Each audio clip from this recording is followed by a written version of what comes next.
Dr. Jonathan Koppell, president of Montclair State University. He is joining us now for Democracy 101, Why Civic Education Matters Now. And we are going to talk a little bit more about the election. Dr. Koppell, welcome. It's so good to see you. It's very good to be here with you. Thank you for having me. All right, so we're going to break it down step by step. In New Jersey, mail-in ballots, they sit unopened until Election Day. Whereas in Florida, they start counting them weeks earlier. So can you walk us through? So so this has actually evolved. So we're catching up in some ways. So the good news is we now are verifying the ballots before Election Day. So they're not counted, but they're inspecting them, verifying that they're legit. And that was new this year. That's new this cycle. And that was actually written into legislation. Right. So this is a change in the current cycle. So that means that we should have the results from mail-in ballots much quicker than in years past, because the ballots are at least confirmed to be legitimate, bona fide. The signatures are checked, and they can count them. They can count them today. They can check the signatures, but they can't check to see how somebody voted. How does that? Well, because you got to feed them into the machines and process them the same way. So there's a piece of data. It's in there, but they're not looking at how people voted. They're not measuring the votes in some sense. They're making sure that it's a legitimate ballot, but then they'll take the vote. They'll take the vote today. Plus but that'll accelerate it. That'll accelerate it dramatically. And the perfect example was 4 years ago, Doctor, right? 4 years ago, when everybody went to bed at 11 o'clock at night, we thought that Jack Ciattarelli was the winner of the gubernatorial race, and we woke up and found out that the current governor was the winner, in fact, Governor Murphy. And it causes some confusion, because people are like, well, I don't understand. Well, how come there were a whole bunch of votes that came in late? It makes it seem like something odd happened. So I think it is better to accelerate the process so that it all happens kind of in the same time frame and not create that doubt and confusion when you wake up in the morning and all of a sudden there's a different result than what you saw at night. So I think it's a plus. Yeah, and this is done electronically, or there's still some counties that are actually hand counting? Well, I think most people feed the ballot through. I don't think there's any county in New Jersey that doesn't have a paper ballot to check. I think that's an important reassurance that if you need to, you can go back and inspect a ballot, right? If there's any doubt. And that's like the gold standard, because the idea of having it all electronic, I think, is unnerving to some people, because anyone worries about potential. It's unnerving to me. Yeah, me too. I think that is definitely the case. And then, of course, you don't have the dangling Chad and the hanging Chad and the dimples that we had in the year 2000. Well, you can still have that, right? I mean, we don't have Chads anymore. We don't have Chads. We don't have Chads. You still. I mean, look. It's a measurement system. There's always going to be some flaw. So I don't know. You fill in the marker, and so there's always going to be some question like, well, if the pen mark strays, does that count? Like, these are the things that people fight over when you have a recount. When it comes down to single-digit number of votes, that's probably never going to fully go away.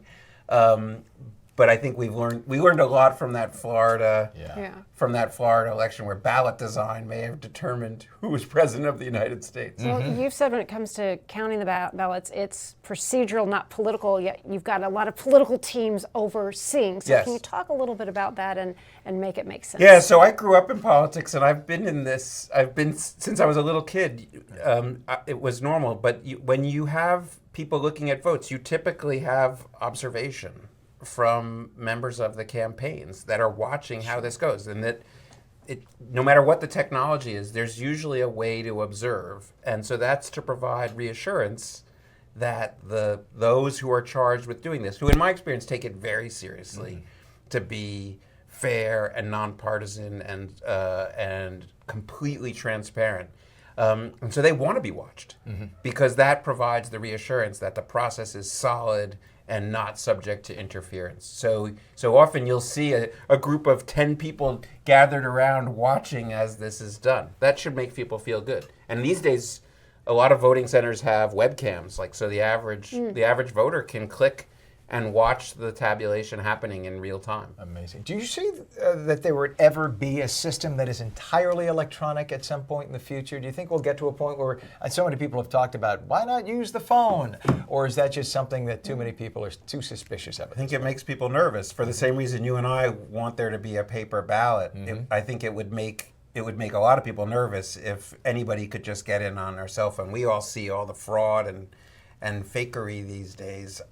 I don't know if that's ever going to be something that we feel safe in. And there's some vulnerability even today. The votes enter in and then they get added up, and I think it makes people nervous. Mm-hmm. So I don't know that there's ever going to be a level of comfort with that kind of distance between the paper and the outcome.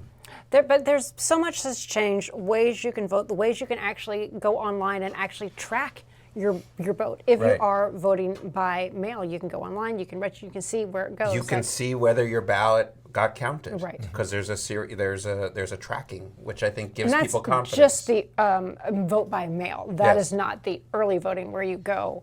Yeah, the early voting is the same as if you go to the poll on election day, and I think that's created some more access for people. It's an oddity that we have one voting day that's a weekday, and people have to go to work. So, in terms of participation in democracy, I think the early voting is a huge positive where more people can participate in election. And we saw amazing numbers of people who took advantage of early voting this year in New Jersey, which shows the value of that option.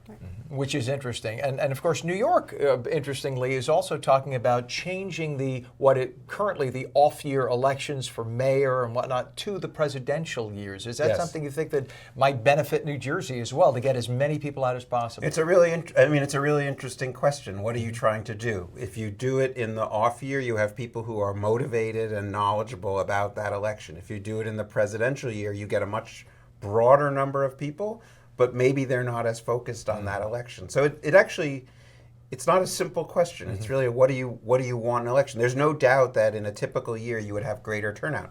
But look at the turnout in this election. I'm sure you've been talking about it. Yes. Record turnout for a New Jersey gubernatorial election. So it tells you something about people. If people are interested and they're engaged and they see it as something that's important to their future, they'll get out there and vote. That's very exciting. And you get to pay attention to the people running for governor, whereas if this were a presidential year, you'd be listening to the buried. president. Yeah. Right. It would be buried. Yeah. Exactly. Well, can you just talk a little bit also, as president of Montclair State University, engaging the young people? Obviously, not everybody at Montclair State are New Jersey voters, Right. but can you just talk a little bit about student engagement and how you're educating this next generation this is of leaders and This is voters? extremely important to us, right? That you've got people engaged in democracy. It's one of the reasons why we're proud to sponsor this evening's coverage, and we've made it a priority to have a variety of initiatives to encourage our students to vote and be engaged. And we're very proud that we are among the top universities nationally. 70% of our students who are registered to vote voted. There's some great programs in New Jersey through the State Office of Voter Engagement. They did a ballot bowl where there was a competition among universities. We're proud to say that we had the highest voter participation rate, but that's because we lean into it. We have an Office of Voter and Civic Engagement on campus. We're part of a national initiative called ONNJ, which is universities that are committed to promoting voter engagement, and not just registering and voting, but also encouraging students to get the skills to have conversations with people that they don't necessarily agree with and to be involved in civic affairs. This isn't just about voting. It's about being invested in your community and taking the process seriously. And I think that's our mission. Yeah. It's an That's our amazing mission. university. Plus, you got Yogi Berra Stadium. That's it. It's a right. wonderful, wonderful university. One of the most really. famous alums, Yogi There you Berra. go. Yeah. All right. Sensational. All right, Okay. Dr. Jonathan Koppell, we appreciate you being on. We'll Yeah. be checking in through the Yeah, night no, with we're you. going to stick around You're- and talk about you're what hanging. we're watching. I'm You're not- hanging. you're not- I'm you're not. hanging. All right.